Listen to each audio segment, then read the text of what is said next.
Growing up a Raptors fan, there's one thing that I could say about Kyle that nobody else can deny. I have not experienced my team be successful without his presence. Yes, there are other factors. Kyle has been blessed with one of the best executives to ever do it, a great organization with a decent at worst supporting cast. But let's make one thing clear. Kyle Lowry is what makes the Raptors go. They wouldn't be considered one of the best franchises of the decade if it wasn't for him. Year in and year out, I hear the same thing from NBA fans down south in the States. He's such a huge choker, he's overrated, why is he in the All-Star game again? I'm honestly quite sick of it. It would be one thing if the level of slander was really deserved, but it genuinely isn't, and I'm going to show you exactly why in this video. Now, I know there are a lot of non-Raptors fans out there who do understand his value. Some would even argue that he should be in the Hall of Fame. Now, I'm not going to get into that during this video, but my goal is to hopefully enlighten those who haven't given him an honest chance, and to get as many people as I can to really understand how great he has been and still is today. Now, I'm going to be breaking this video down into different sections, as I plan to do with videos like this in the future. These talking points include his scoring in the regular season and playoffs, his playmaking ability, his defense, and the smaller things he does so well like charge taking and rebounding later on in the video. So without further ado, let's talk about his scoring. And a 1, a 2, a 3, 4, 5. Kyle Lowry has built the reputation of someone who's capable of scoring the basketball, as he's averaged over 18 points per game throughout his first 8 years in Toronto, but most know that passing and initiating offense for others is his real calling card. Even though it's the best part of his game, some would make the argument that he doesn't live up to his offensive potential sometimes because he's just too passive, looking for open teammates when it might be in his best interest to just shoot the ball. And to be fair, it's a pretty fair assessment. As a Raptors fan, it's by far his biggest flaw.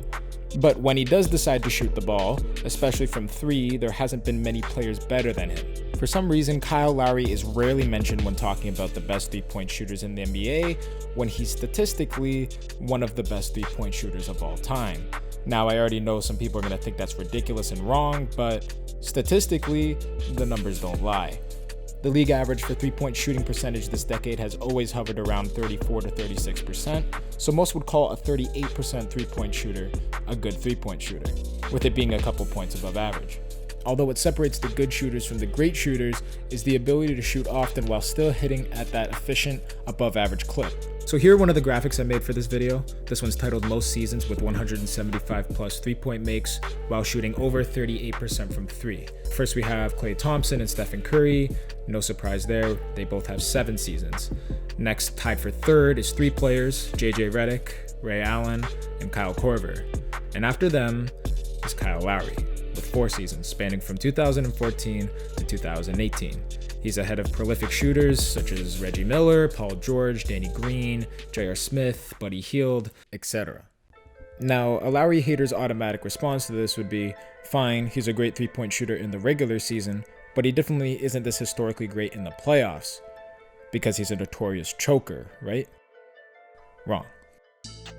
Here's another graphic I made, all players with 150 plus 3-point makes on 34% or better in the NBA playoffs since 2010 and 11. Now before I get to the players, I just want to quickly tell you guys the reason the percentage is lower is because everyone's 3-point percentage is lower in the playoffs, simply due to the better playoff defense. So first is Stephen Curry with 470 made threes on 40% shooting, which is insane.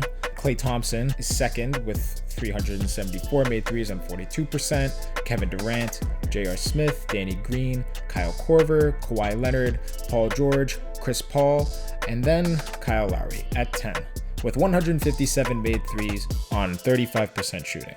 After him, there's J.J. Redick and Damian Lillard, which are both extremely notable 3-point shooters as well. While we're on the topic of scoring and the playoffs, I have to bring this up. Yes, Kyle Lowry more often than not does not score the ball as well as he does in the regular season, but his struggles are very, very overblown, especially as of late where he's actually played pretty well. Here you can see the quote-unquote drop-offs for Kyle in the regular season versus the playoffs. His basic regular season scoring numbers are 18.4 points per game on 42.6% from the field in the regular season, which takes an earth-shattering drop to 17 points per game on 42.4% from the field. So the fair assessment is Kyle's scoring does take a small drop-off come playoff time, but is it really shocking though? Because we're talking about a man who shoots more 3s than 2s. It's not a stretch to say that he relies on the 3 ball more than any other all-star in the league. As of right now, 58% of his shots are threes.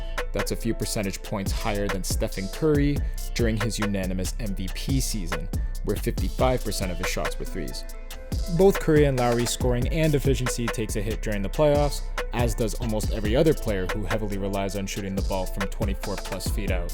They're playing against a more aggressive playoff defense who've had days or maybe weeks to game plan for them. So calling Lowry's playoff shooting dips choking is ridiculous, especially when other players don't get the same kind of slander for it. I'm not saying Lowry hasn't had his bad playoff moments. The most recent one I could think of is his Game 1 against the Magic in the 2019 playoffs. But there really is only one playoff series where I could say he straight up choked and didn't respond with a huge game, that being the 4-game series against the Wizards in the 2015 playoffs, which I'm going to acknowledge and then move on with the video. One thing that I'll always give him credit for, even in his lowest moments, is that he's never afraid to take the shot. The perception that Kyle is afraid of the moment and shrivels up in the heat of important playoff games is just straight up disrespectful. So let's have a talk about clutch scoring. So I compiled the list here of 11 players, and it includes their shooting stats when it's a 3-point differential with less than 3 minutes left in the game, and this is since Lowry's first postseason as a Raptor, which is 2014. Now, this isn't to say that Kyle is any more clutch than any of these people that I'm going to show you, but here are the stats. Kyle is blowing most of them out of the water. And these are all NBA players that you also see on this list. LeBron James, John Wall, Bradley Beal, Damian Lillard, CP3, etc.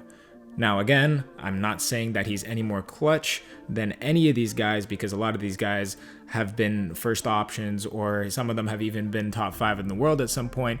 So it's clear that the defense would obviously be ready for these people, which would explain the inefficient shooting numbers. But this is just to show you, Kyle is not afraid of the moment.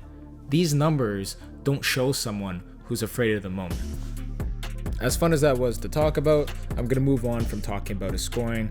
What will really do him justice is talking about the best part of his game, passing. Kyle's top 50 all-time in total assists and assists per game, 59th in playoff assists per game.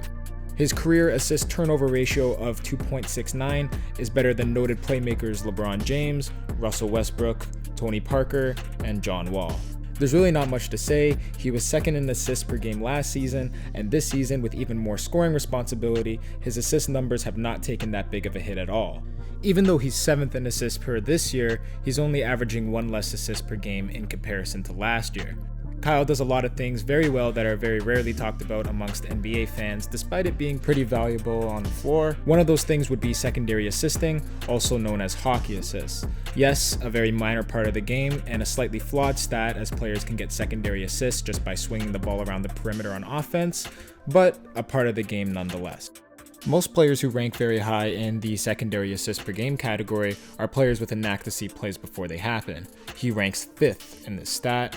He ranks 9th in potential assists, which are passes leading to fouls, and is also tied for 7th in points created, which has a pretty self-explanatory definition. Most people who don't absolutely despise him should recognize the fact that he's an elite level playmaker. He's been an elite playmaker even with the Houston Rockets the 2 seasons before joining the Raptors, putting up 6.7 and 6.5 assists per in the 2011 and 2012 seasons respectively. Now, I'm only really going to talk about this briefly because there isn't really a whole lot to talk about. Kyle's a 6-foot tall point guard whose rebounding is very good for his size. Why? Well, he has good rebounding stature. But the biggest impact that his rebounds have on the game are potential outlet passes, pushing the ball and stuff like that. He's consistently averaged around 1 offensive rebound per game, which is pretty impressive considering his height.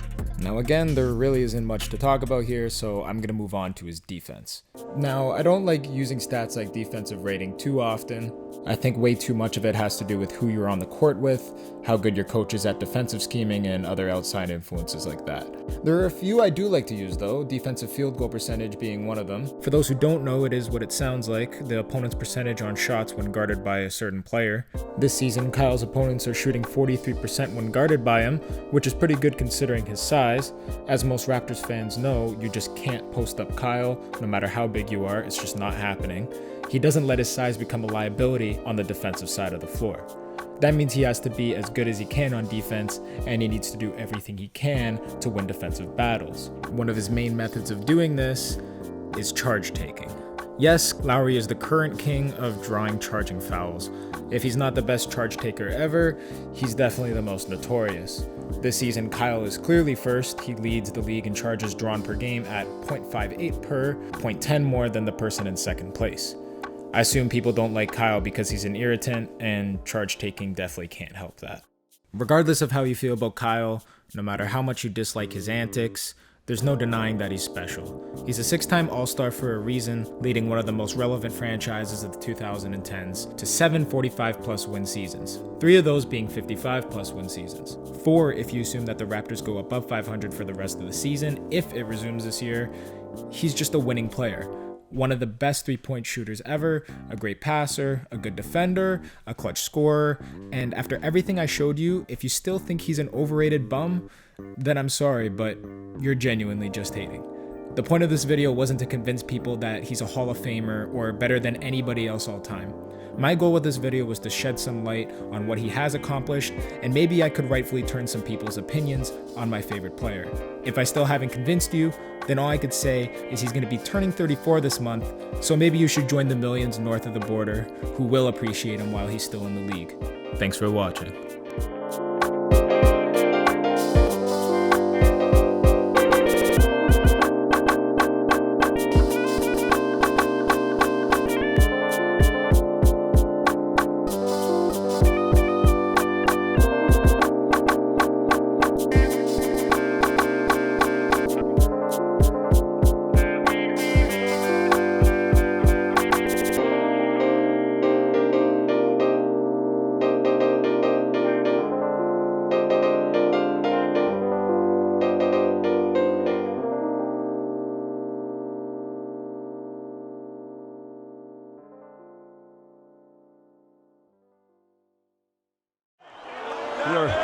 You're going to the NBA Finals for the first time in your career. That's not bad.